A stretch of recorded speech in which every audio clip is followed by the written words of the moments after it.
everybody? Welcome to the Open Recap here at Jumpship Phoenix. We're excited to be bringing you all of the stats, all of the highlights from week 2 of the Open around here, 25.2, and we're going to have a lot of fun. Well, let's start with just the workout itself. So last Thursday, there was a live announcement actually here in Arizona, just down the street, CrossFit Incendia, and the workout was released. And Nicole, what were your thoughts when you heard what 25.2 was going to be?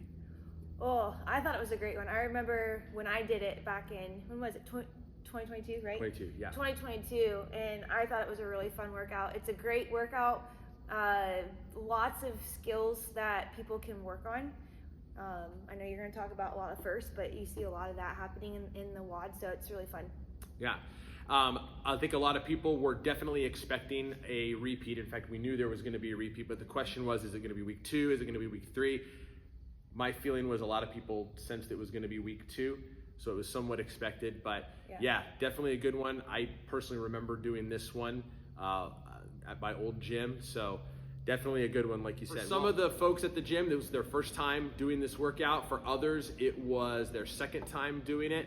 But regardless, we caught up with several of our Masters athletes to find out from them what they felt about the workout and about the Open in general. All right, I'm with Ryan. Ryan's in the 35 to 39 age group. Ryan, do you remember doing this workout last time? No, it's the first time I've done this workout. Okay. What are you thinking about it? What's going to be the sticking point for you? What are you going to do well at? I think the pulling portion of it will be pretty good for me, but I think just finding the right breaking point is going to be crucial. Can't go unbroken, so just trying to figure out that midpoint. Nice. How many Opens have you both participated in throughout the years? Ooh, good question. That is maybe 3. Okay. So this is the first one where I've recorded stuff. I have participated probably about 3. Okay, but you're actually doing your scores and putting them in and everything. Yes. Yep. That's wonderful. So we've got Anoop here. Anoop, is this your first CrossFit Open? This is my first CrossFit Open. I did in CrossFit like 3 months ago. Okay. This is exciting. Awesome. And you're signed up and registered and everything? I'm signed up and registered, yes. Beautiful. Talk about week 1. How was it for you? It was, I went in thinking it's going to be really tough, but then I could do it, so the scale wasn't of it. So it was a fun workout. Initially I thought, I can do a lot of reps, but then after the burpees and everything started failing. So then it was nice to see. Talk to anybody out there who's in your same age division and tell them why it's important and why it's exciting to do the Open. The team camaraderie. Absolutely. It's the Open brings this out in me a little bit more again. It's that excitement that you have for CrossFit. It pulls it all together. So I love it. Thank you, Masters athletes. We loved hearing from you on your experience, your excitement about 25.2 and about the Open in general. Well, like Nicole had said, with a workout like this, higher skills, you're looking for a lot of firsts. And the good news for us is that we had a lot of firsts here at the gym. So Nicole, share with us some of the firsts that we saw. Yeah, I'd love to. So we had Ashley Lombard, Ariel Melito, and Michelle McGowan got their first pull-ups. We had Sammy McGrew, Christina Crowder, and Kate Neubauer get chest-to-bar pull-ups. And then Mark Cargela got his first bar muscle-up in practicing for the workout. So it was great. Still exciting. Lots of stuff. Mark, great job. Wish you could have done it in the workout, but it still counts and it's still awesome. Great job. Yes. So along with a lot of firsts, we also had a lot of PRs. For several of our members, this was their second time doing this workout. So some of those highlights, Presley, when she did it the first time, she was in the adaptive division. This time she moved up to the scaled division. So that's pretty cool. Awesome. Michael McGowan, big one here. Last time he did this, he scaled it and only got 166 reps. This time he did RX and he got into the muscle ups, which was huge. Really good. Big one, Dave Purcell. Dave Purcell, the last time he did this workout, I hear the story was recounted that he stood at the bar muscle up bar and stared at it and could not get a bar muscle up. This time he finished the workout And if you were here for Friday night and That was saw that epic exciting. finish, might have been the most epic finish thus far in the Open. Yes. Coulter, first time he did this workout, 139 reps this year, he finished it. He had to do it twice to make it happen, but he did it, and his second time doing the workout, he blew out his first attempt, which was pretty cool. Melanie PR'd by 62 reps. Johnny Jensen PR'd going from 63 reps all the way up to 159. That's huge. Huge. Stacy McDonald PR'd by 1 minute and 48 seconds. Woo.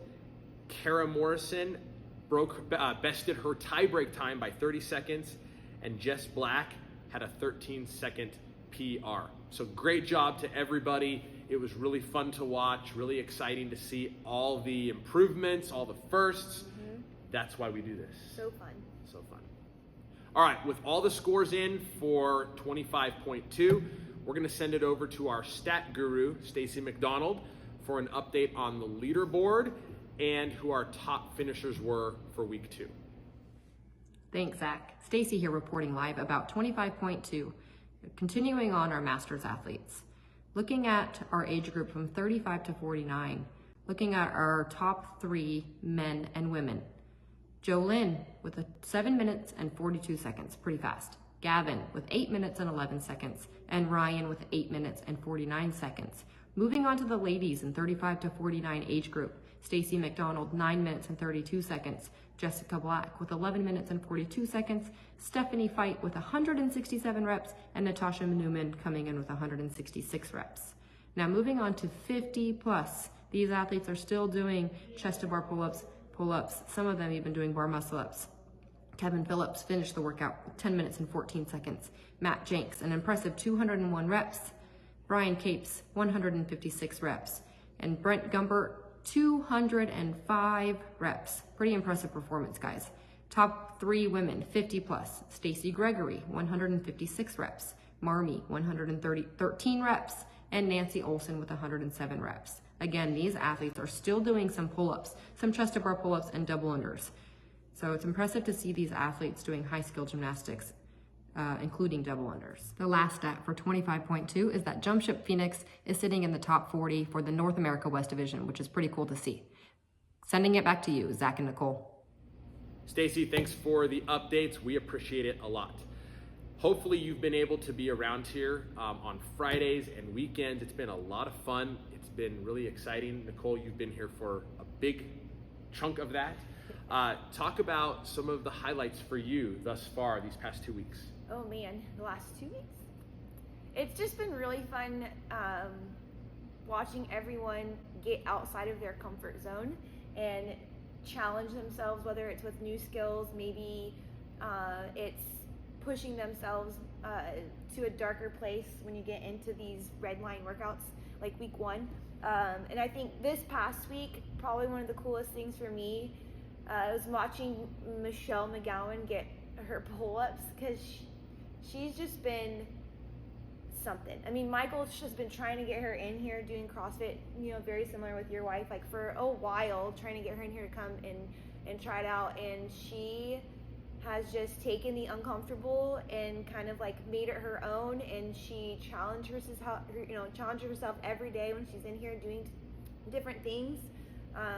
And she puts in the extra work to try to, do skills or, whatever that is. So seeing that pay off in the Open is really cool. And then also Caitlin Hart, when she first started, I did her onboarding. And so watching her go from where she was the very beginning, and even from last year to this year, a lot of the workouts she did scaled. She didn't have a lot of the high skill movements. Yeah. She was still working on her strength. She had, back, I wouldn't say an injury, but she had back like tightness and things like that would limit her from pulling off the floor. So like seeing her lift these heavier weights with no problem going overhead. She had a shoulder injury last year. She had a neck thing too. So like seeing her overcome all of that and being able to do the chest to bar pull-ups and bar muscle ups like a freaking flying monkey over the bar. Like it's just so fun to watch. So fun to watch all this stuff. Yeah, absolutely. So many different storylines, so many things that we've been watching coming into week 1, week 2, now going into week 3. Couple other storylines to watch. This one's pretty exciting, Nicole. The Mike versus Rich storyline. So Mike is determined to beat Rich in a workout. This is Mike Phillips. Mike Phillips, yeah, and it is. He's come just short twice, but in the standings, in the scoring, they are neck and neck. So all it's going to take is a big performance by Mike week 3, and maybe a not so high performance on Rich, and Mike's going to overtake him. That's a big one to watch. Definitely be watching for that. In week 3, I know that Mike's looking for some of those bigger man movements, rowing or wall balls or something. So we'll see. A couple other storylines on the men's side. It's all Joe Lynn. Kind of similar stories on the men's and women's side. We've got 2 athletes that are just dominating. Joe is well ahead in the stats. I know that he's in the top 1% for his age group. That's awesome. Nicole, talk a little bit about Ashley Walden. This girl's just a freak. She is this, and she's so fun to watch. I mean, she comes and takes noon class mostly, and then on the other days, like her and a couple other girls that come in at noon, like they'll come in at like 11:30, and they just do the class workouts. And knowing her previously, especially pre-Quinn, and then now post-Quinn, and seeing her just, I mean, her fitness is just continuing to get better, and it just blows my mind. So she's always been someone that's been really fun to watch, and it just baffles me with where she goes in some of these workouts. Like, I mean, she just has like another, I don't even know, like she just gets out of her body and she's fine with dying. Like, She's fine with dying. like watching her do that 25.2 workout. I mean, like she couldn't move afterwards. Like I left, it was like 1:15, and she was still in the bathroom, like trying to breathe life back into her body because she just left everything out on the floor. So she's really fun to watch. It's so fun. Yeah. And it's definitely worth it for her. She's currently sitting 361st worldwide. That's amazing. Worldwide, that's huge. So certainly Ashley's also in the top 1%. A few other stories. We have several men, several ladies that are just shy of that 1 or 2% top, which will go on to semifinals. But another storyline to watch. You already talked about Caitlin Hart. Caitlin right now is sitting in 4th here at the gym, 4th place with the ladies, not very far behind Stacy. Yeah. That's going to be a battle in week 3, and between her and Stacy, who's going to take the 3rd place spot? Yeah. We'll have to see. Well, with week 2 done, we turn our attention to week number 3. Nicole, you've been doing this for almost a decade. You've coached. You're an athlete. What do you think that week 3 is going to hold for us? It is so hard to figure out what Dave Casher is going to pull out of his butt for week 3. Like especially now with the past, how it's been 3 or 4 years now that it's been just 3 weeks versus 5, and we haven't seen a lot of movement. So it could be anything when it comes to the workout. I really think this year, especially with how things have changed, we don't have quarterfinals. Everything's going straight to semis. You have the top 1%. With the last 2 workouts that we've seen, when you get to that high level, everyone's pretty even. It's just how fast are you going to be in those 2 workouts. I think we're going to see a lift. And we need another separator to have your heavy lifters that can come in, especially at that top 1%, to see who is going to, outlift the others, especially if your heavy hitters aren't super cardiovascular, right? So who knows what we're going to see. I think it would be really fun if we saw like a 2-parter workout, and part B would be a heavy lift at the end, but who knows? Yeah. Find out. Anybody's game.